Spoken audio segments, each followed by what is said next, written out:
is going to address adjectives governing cases. You'll find it in the purple book on page 85.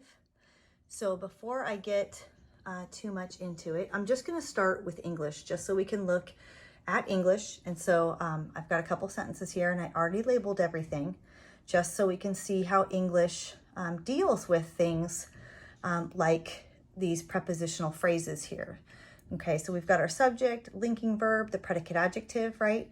And in Latin, we place it in the nominative because it needs to reflect its subject. And so it matches in case here when we translate.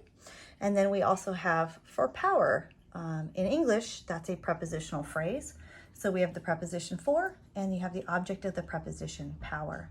Then when you come to the second sentence, Mary is full of grace.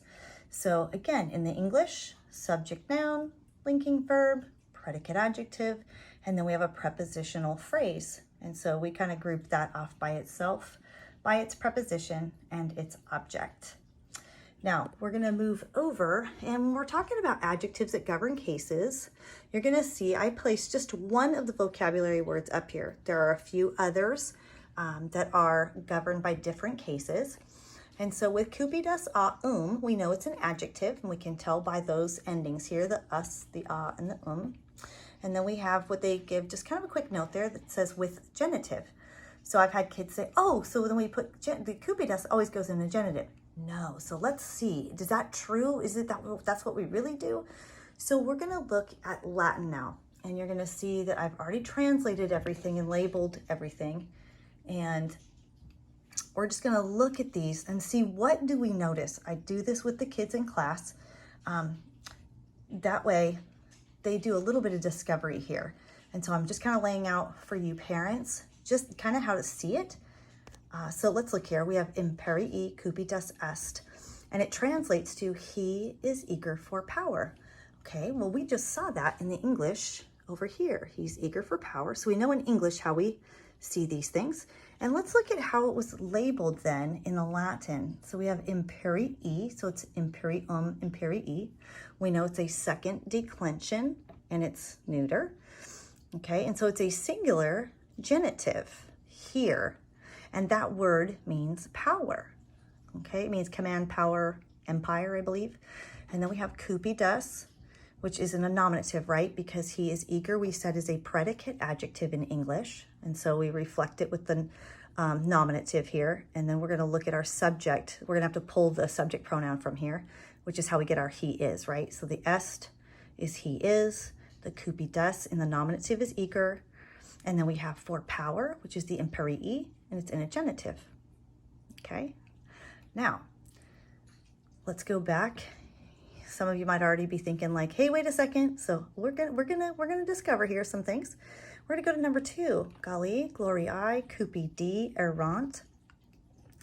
That is your Latin, and it translates to the Gauls were errant, eager, cupidi, in the nominative again, because it's going to be placed as a predicate adjective here. And then we have for glory. Okay, and we see glory translated in the genitive, singular. Okay, for glory, for power, both of those are in the genitive. All right, and then we're going to come down to the final sentence here. Cupidi sumus omnium, rerum bonarum.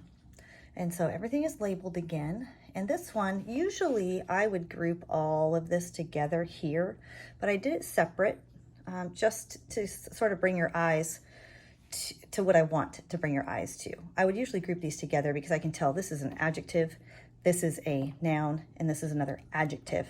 And I can see that omnium means all. It's one of our, I believe it's one of the new adjectives of the third declension. I'm trying to remember, is that correct? And then it is in a quantity position coming before the thing. And then we have our quality of good coming after. So we have the translation of we, sumus, we are desirous, which is our cupidi, okay, in a nominative. And then we have of all good and things. And we notice that things then is the noun that dictates the gender, number, case of everything else around it, right? This noun. And so one of the things I want you to start to recognize is in Latin, so a couple things. Again, this is reflected things is in the genitive. Okay, and this time we have the of, which is usually indicative of a genitive. So we noticed earlier, well, we have an of here. We have a for glory, and it's being translated as a genitive, not a dative. This is being translated as a genitive, not a dative. Okay, so we look back up here and recognize Cupidus with a genitive. Okay, well, in all of these cases, Cupidus, Cupidi, none of these are in the genitive. So we know that that is certainly not going to be the rule, right? That the Cupidus would take genitive. So what we start to recognize is when in Latin, he is eager for power, Latin does not recognize or, what's the word? It's not the noun that follows this, right? In ours, in English, it's an object of a preposition. In Latin, they see it as an object of the adjective. So the adjective is going to determine what case the object is placed into. And Cupidus tells us that its object is going to take a genitive. And so then we recognize he is eager. What is he eager for? He's eager for power. And so power gets placed in the genitive because that's the object of eager. Then we come down here. The Gauls were eager for glory. What were the Gauls eager for? Glory. Again, this is translated in a genitive because it's the object of the adjective cupidi here. Okay, and finally on this one here, we are desirous of all good things. Same thing. We are desirous of what? Things is really what we're after at the heart of here. And so that's the object again. And you find that rerum is in the plural here as a genitive.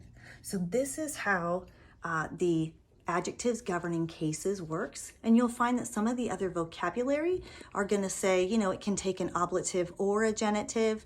And so then you just have to look at what the object is. And it might mean that it's governed by something else. So let's also remember that we've covered other things that are governed by cases, right? We have propter. Anytime we use the word propter, the noun that follows it will be placed in the accusative, right? We have post. Anytime we use post, and the noun that follows post is placed in the accusative. So this isn't a foreign concept, but I just wanted to help you understand how it works in Latin versus English, and how English sees things in a prepositional phrase. And in Latin, that's not how it's used per se here. It's that these prepositional phrases, while they look like a prepositional phrase, if you have an adjective that governs a particular case, pay attention for the fact that you might just have an object that it is going to, it's going to determine its case for the object. All right? All right. Good luck.